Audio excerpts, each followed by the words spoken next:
শুভ সকাল বন্ধুরা, সবাই কেমন আছো? আশা করছি সুস্থ আছো, ভালো আছো। আমিও খুব ভালো আছি। আর একটা নতুন দিনে নতুন সকালে নতুন ব্লগ শুরু করছি। আশা করছি তোমাদের ভালো লাগবে। তো এইদিকে দেখো জল গরম করতে দিচ্ছি।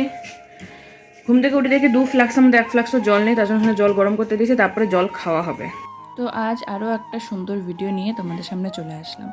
আজ কিন্তু আমার ডেইলি কাজবাজ না, আর আমার হেলথের রিপোর্টও না। আজকে একটা বৈষ্ণব সেবার ভিডিও নিয়ে তোমাদের সাথে চলে আসলাম। যারা বাঙালি তারা তো সবাই জানো বৈষ্ণব সেবাটা কী আর কতটা ইম্পর্টেন্ট আমাদের সোসাইটির মধ্যে।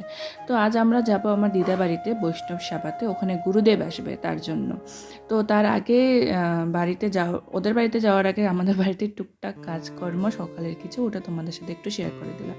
সকাল সকাল উঠে আজকে কিচেনে চলে এসেছি। কিচেনে এসে দেখি কিচেনটা পুরো অগোছালো হয়ে আছে। তো সেটাকে গুছিয়ে নিলাম, আর এদিক দিয়ে গরম জল করে নিলাম। দেখছিলাম 2 ফ্লাক্সের মধ্যে 1 ফ্লাক্সও গরম জল নেই। তো গরম জল করে এখানে 2 ফ্লাক্সের মধ্যে গরম জল ঢেলে দিলাম। আর আজকে যা পরিমাণে ঠান্ডা পড়েছে, এখন অ্যাটলিস্ট সকাল টাইমটা ঠান্ডা জল খাওয়াটা অনেকটাই প্রবলেমেটিক। আর ঠান্ডা জল সকালে খেতেও হয় না, ঠান্ডা হোক বা গরম হোক। সকালে যে ফার্স্ট জলটা, ওটা উষ্ণ উষ্ণ গরম খেলেই ভালো আর কি। তো এখানে সারাদিনের জন্য 2 ফ্লাক্স গরম জল করে নিলাম। যদিও 2 ফ্লাক্স গরম জল সারাদিন যাবে না, আরও করতে হবে, তাও এখানে করে রেখে দিলাম। তোমরা সবাই জানো আমার প্রেগনেন্সির কথা, আর এই প্রেগনেন্সির জন্য আমাকে অনেক অনেক অনেক ওষুধ খেতে হচ্ছে। সে এক একটা ওষুধের এক একটা টাইমিং।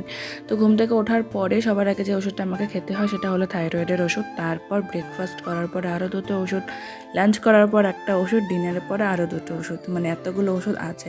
তো এই ওষুধগুলো খেতে এসে দেখি গরম জলটা শেষ হয়ে গেছে, তাই একটু গরম জল করে নিলাম। আর থাইরয়েডের ওষুধটা আমি অনেকক্ষণ আগেই খেয়ে নিয়েছি। থাইরয়েডের ওষুধটা খেয়ে না 1 ঘন্টা তোমাকে ওয়েট করতে হয়, কিছু তুমি খেতে পারবে না। তো এখানে 1 ঘন্টা ওয়েট করার পরে দেখো আমি একটু জল আর বিস্কিট নিয়ে বসে পড়েছি। মানে আমার খিদে পেয়ে গেছে। সকালবেলা তো চা খাওয়ার অভ্যেস আছে, কিন্তু আজকে চা করা হয়নি। ওই যে ওখানে যাওয়ার তাড়াহুড়ো, মা ওদিক দিয়ে আবার ভোগ দিচ্ছে, মানে সকালবেলা ভোগ দিয়ে খেয়ে দিয়ে তারপরে আমরা যাবো, নাহলে বৈষ্ণব সেবার বাড়িতে তো দেরি হয়।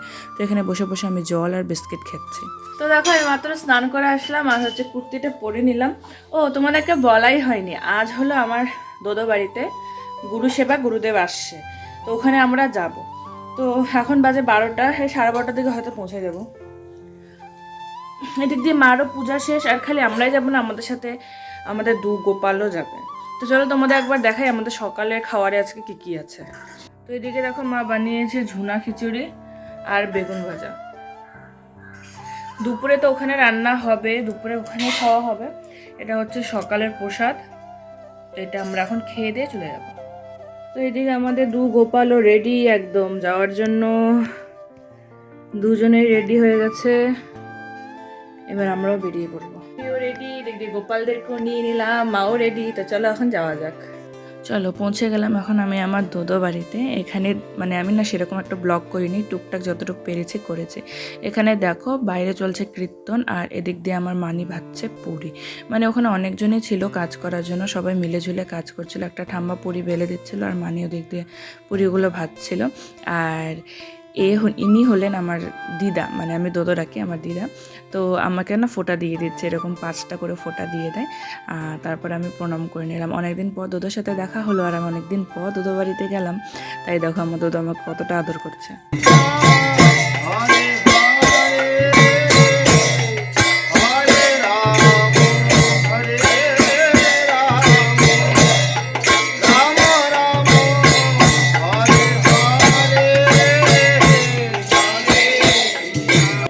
এটা হলো আমাদের গুরুদেব, মানে মাদের গুরুদেব। আর এটা হলো আমার দাদার ছোট্ট ঠাকুর ঘর। দেখো কতগুলো ঠাকুর আছে না, দেখো কৃষ্ণ করে সেবাও দেওয়া হয়েছে।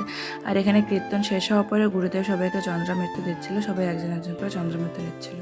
এই দেখো কত গোপাল এসেছে, গিরিধারী এসেছে, আর সুন্দর করে মাটির থালাতে তাদেরকে হচ্ছে সেবা দেওয়া হচ্ছে। ওদিকে ঠাকুরের সেবা হয়ে যাওয়ার পরে এদিকে আমরা অ্যারেঞ্জ করছিলাম যে কে কোথায় খেতে বসবে। আসলে আমার দিদার বাড়িতে না খুব একটা বড় উঠান নেই, তার জন্য আর কি ঘরের ভেতরে বারান্দায় এসব জায়গায় খেতে দেওয়া হয়েছে। এদিক দিয়ে ঘরের ভেতরে দেখো এরা সবাই বসেছে, আর বাইরে দিয়েও অনেক ব্যাচ বসেছে। বাড়িতে গুরুদেব আসা আর নাম কীর্তন করাটা অনেকটাই একটা শান্তির ব্যাপার। দেখো এখানে একটা ছোট্ট পুচকি কি সুন্দর হাত দিয়ে খাচ্ছে, আর আমরা সবাই ওর ব্যাপারে আলোচনা করছিলাম যে এত ছোট হয়ে কি সুন্দর হাত দিয়ে খাচ্ছে। এটা হলো বাইরের বারান্দা, এখানেও সবাই খেতে বসেছে। আর এই পুচকিটা জানি না কাদের সাথে এসেছে, কিন্তু আশেপাশে ওকে কেউ খাওয়িয়ে দিচ্ছিল না। তাকে জিজ্ঞেস করা হচ্ছিল এটা নিবে সেটা নিবে, সে বলছিল হ্যাঁ নিব, আর সুন্দর করে খাচ্ছিল। মানে অন্য বাচ্চারা যেরকম নষ্ট করে খেলে সেরকম কিন্তু না, সুন্দর করে নিজের হাত দিয়ে খাচ্ছে, কাউকে বলতে হচ্ছে না যে খাও। তো সত্যি এরকম জিনিস দেখলে মনটা জুড়িয়ে যায়, কারণ বাচ্চারা না একদম খেতেই চায় না। তো তারপরে দেখো এদিক দিয়ে অনেক রকম আইটেম করা হচ্ছে, তোমাদেরকে একটা একটা করে সবগুলো আইটেম দেখাচ্ছি।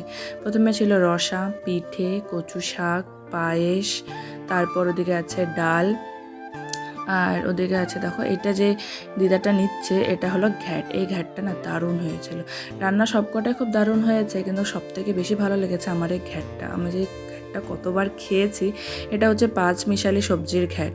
তারপরে অন্ন ছিল, মিষ্টি ছিল, চাটনি ছিল, দই ছিল, আর বাল্যপ্রসাদও ছিল। তো যাই হোক এদিক দিয়ে সবার খাওয়া দাওয়া হয়ে গেছে, আর আমি নিজে খাওয়া দাওয়া ভিডিওটা না করতে ভুলে গেছি। তো সব প্রোগ্রাম একদম শেষ, সব প্রোগ্রাম শেষ। সন্ধে লেগে গেছে বাইরে, দোদো সন্ধ্যা পেতে দিচ্ছে, চলো দেখাই। বেশ বিকেলের বেলায় মানে সন্ধেবেলায় সব অনুষ্ঠান শেষ হয়ে প্রায় লোকজন চলে গেছে, আর তারপরে দোদের দিক দিয়ে সন্ধে বাতি দিয়ে দিচ্ছে। কেউ কেউ নিজের গোপাল নিয়ে গেছে, আবার কারো কারো আছে। তো এই ভিডিওটা আমি এখানেই শেষ করছি, তোমরা বলো ভিডিওটা কেমন লাগলো।